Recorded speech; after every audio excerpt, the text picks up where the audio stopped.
Fitz John Porter, the general, court-martialed for Second Bull Run. Fitz John Porter was one of the Union Army's most capable field commanders, a general whose talent on the battlefield was ultimately overshadowed by a court-martial that destroyed his career and sparked decades of controversy. Born in Portsmouth, New Hampshire, Porter graduated from West Point, fought with distinction in the Mexican-American War, and entered the Civil War as a trusted officer under George B. McClellan, quickly rising to command the 5th Corps of the Army of the Potomac. Porter proved himself a skilled and reliable commander during the Peninsula Campaign and at battles including Gaines' Mill and Malvern Hill, earning a reputation as one of McClellan's most dependable subordinates. But his fate became entangled with the bitter rivalries plaguing Union high command. At the Second Battle of Bull Run in August '62, Porter was ordered by General Pope to attack Confederate forces, an order he judged impossible to execute without disastrous losses given the terrain and enemy positions in front of him. Porter held back, and the Union suffered a crushing defeat. Pope, seeking to explain the loss, accused Porter of insubordination and disobedience. A court-martial followed, and despite his defense that the order was tactically unsound, he was convicted, dismissed from the Army, and barred from ever holding federal office, a devastating fall for a general once considered among the Army's finest.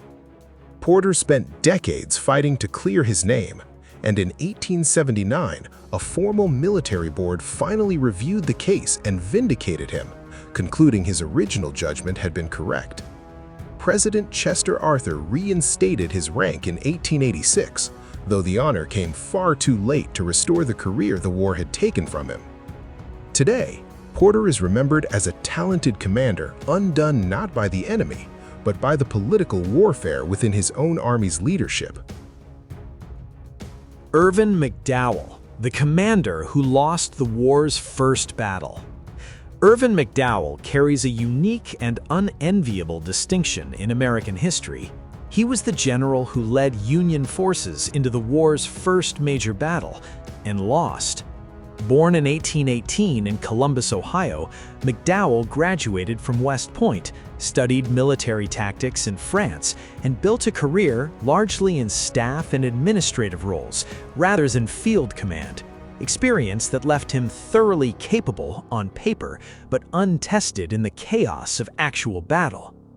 In the summer of 1861, with public and political pressure mounting for quick Union action, McDowell was given command of the largely inexperienced Union Army gathered near Washington and ordered to advance on Confederate forces in Virginia.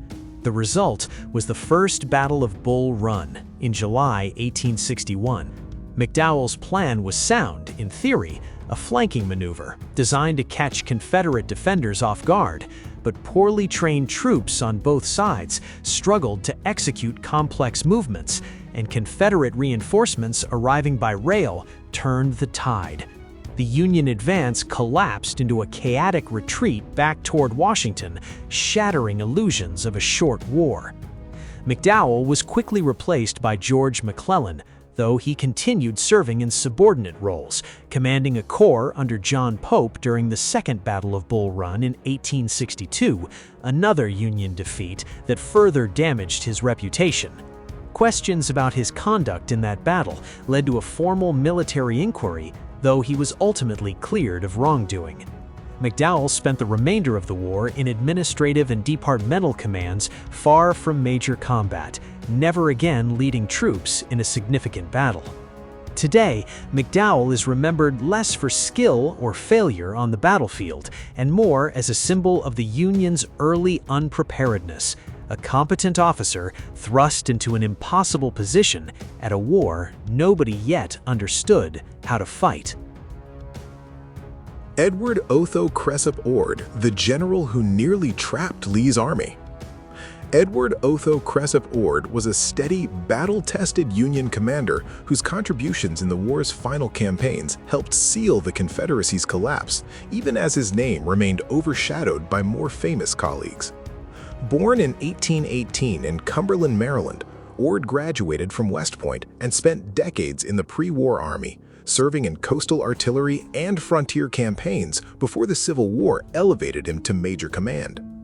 Ord proved his battlefield instincts early, winning a hard-fought victory at the Battle of Iuka in Mississippi in 1862, where he was severely wounded leading his troops. He recovered and continued serving across multiple theaters, commanding forces during the Vicksburg campaign and later in the Shenandoah Valley, building a reputation as a dependable, if understated, field commander. Ord's most significant contribution came in the closing days of the war. In the spring of 1865, commanding the Army of the James, he pushed his troops on a grueling forced march to cut off Confederate General Robert E. Lee's retreating army near Appomattox, Virginia. Ord's forces arrived just in time to block Lee's path, helping seal the encirclement that left the Confederate commander with no option but surrender. His role in those final maneuvers placed him among the officers present at Appomattox Courthouse for one of history's most consequential surrenders. After the war, Ord continued his military career, commanding several southern military districts during Reconstruction and later leading operations along the Texas-Mexico border.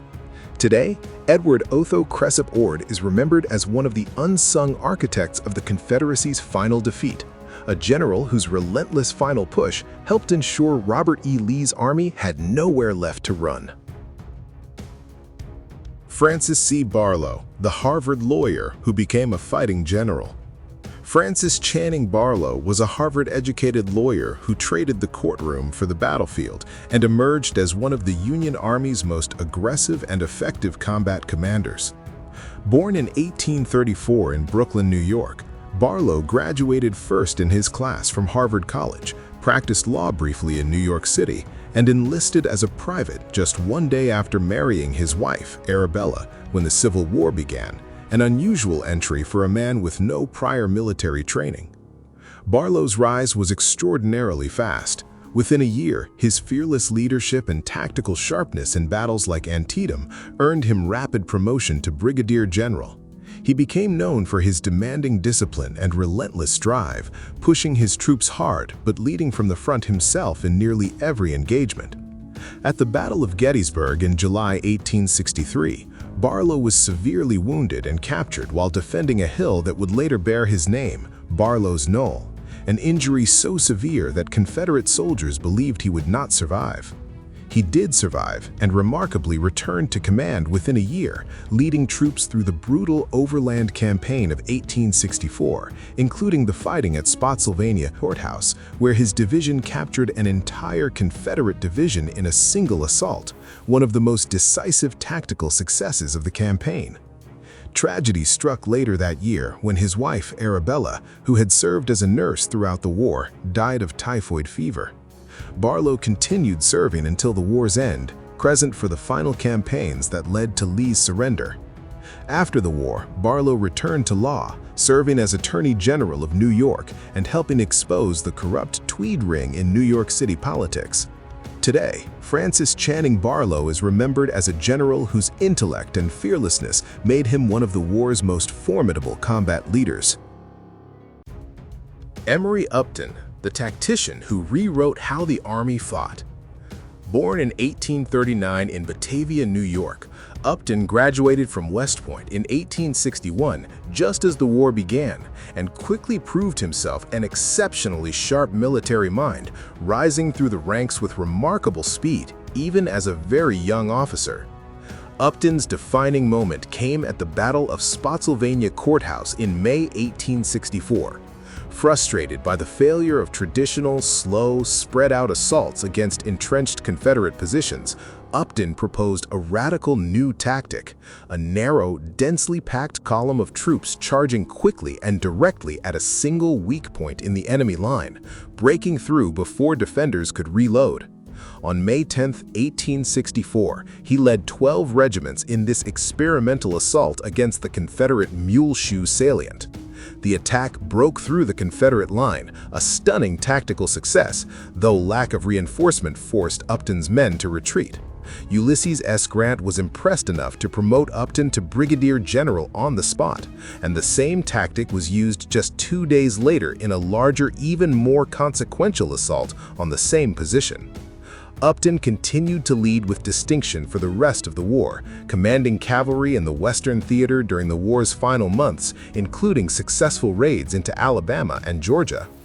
After the war, Upton's true legacy took shape. He became one of the Army's leading military theorists, writing influential works on tactics and organization that shaped American military doctrine for decades, studied by officers well into the 20th century. Today, Emory Upton is remembered less for any single victory and more as the young officer whose ideas quietly reshaped how the United States Army would fight its future wars.